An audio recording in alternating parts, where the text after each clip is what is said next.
Magandang umaga sa mga kapitbahay ko dito sa buong Pilipinas. Pag-usapan naman natin ang neonatal respiratory distress syndrome bilang bahagi ng life-threatening condition acutely ill para sa newborn or baby.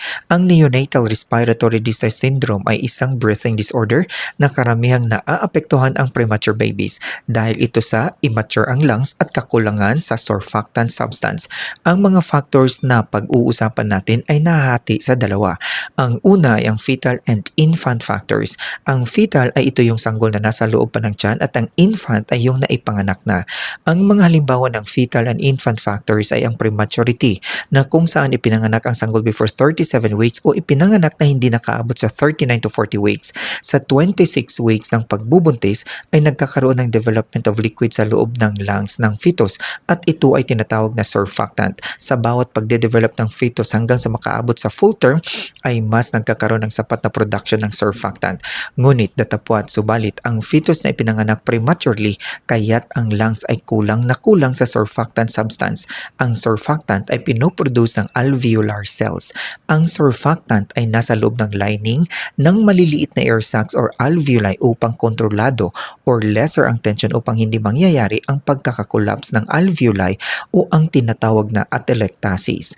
Dahil na rin sa surfactant ay nagkakaroon ng swabbing inflation or expanding of the lungs sa panahon ng paghihinga at hindi basta-basta nagkakaroon ng fluid build-up sa loob ng lungs. Ang infant o sanggol na ipinanganak na kulang-kulang sa buwan ay talagang merong kakulangan sa surfactant substance sa loob ng lungs. Kaya't ito ang dahilan kung bakit nasa life-threatening condition ang ipinanganak na sanggol. Ang low birth weight factor naman ay malimit itong naiko-connecta sa prematurity. Ang low birth weight mismo na kahit na ipanganak ang sanggol as full term ay talagang merong underdeveloped of organs tulad ng alveoli sa lungs. Pati ang alveolar cells ay immature pa na walang sapat na kakayahan to produce sufficient amount of surfactant.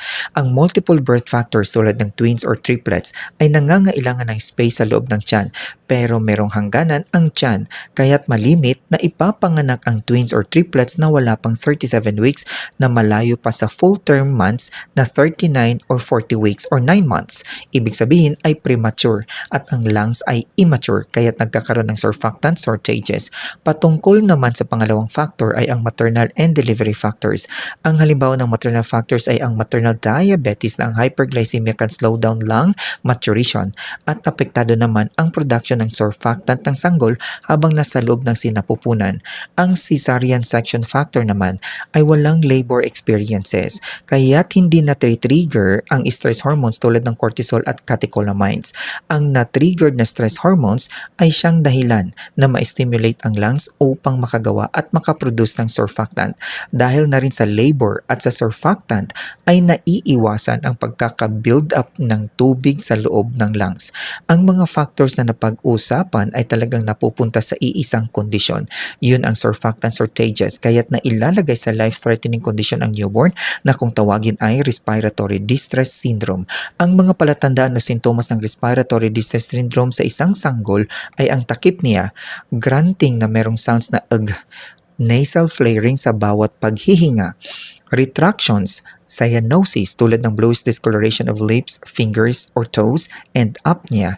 Dahil sa dalawa o tatlong clinical manifestations na tulad ng nabanggit, ay kinakailangang maidala ang sanggol sa malapit na hospital o tumawag kaagad ng 911. Sa next video ay pag-uusapan naman natin ang diagnostic tests hanggang management sa neonatal respiratory distress syndrome. Hanggang dito na lamang po, daghang salamat. Signing off, Bonggits!